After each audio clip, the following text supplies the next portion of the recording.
पेट में भूख, रोटी के लिए तरसते हैं, गाड़ियों से डरते हैं, सर्दी की रातें, बदन ठिठुरता है, गर्मी, प्यास से हलक सूख जाता है।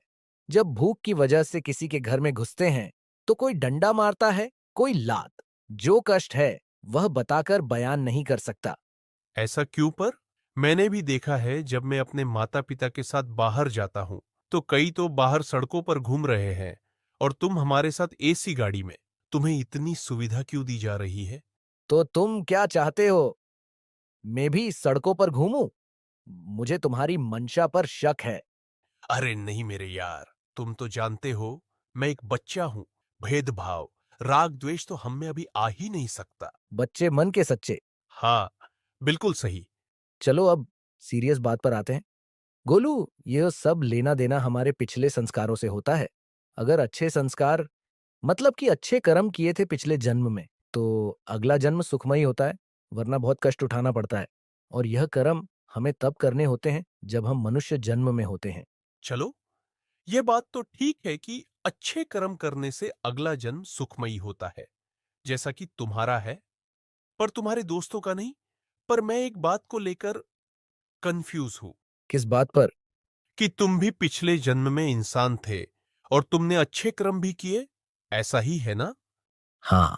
तो उन कर्मों के कारण जीवन तो सुखमयी मिला, सभी सुविधा मिली, पर मिली सब कुत्ते के शरीर में। ऐसा क्यों?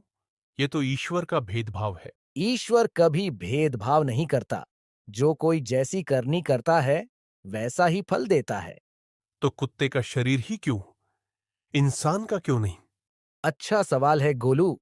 यह नतीजा है शास्त्रों के विपरीत साधना का, बिना गुरु के भक्ति करने का।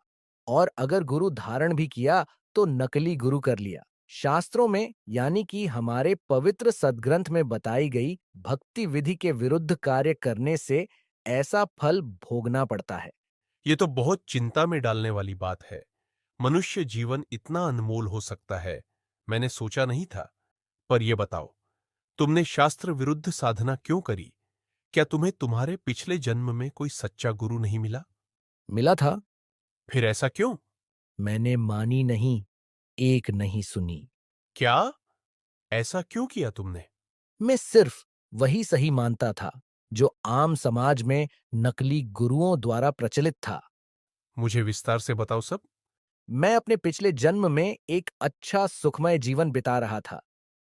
तब मैंने सपने में भी नहीं सोचा था मेरे साथ यह बनेगी जो आज बन रही है। मैं यह मानता था कि मेरे साथ जो भी अच्छा हो रहा है, वह मेरी साधना के कारण हो रहा है।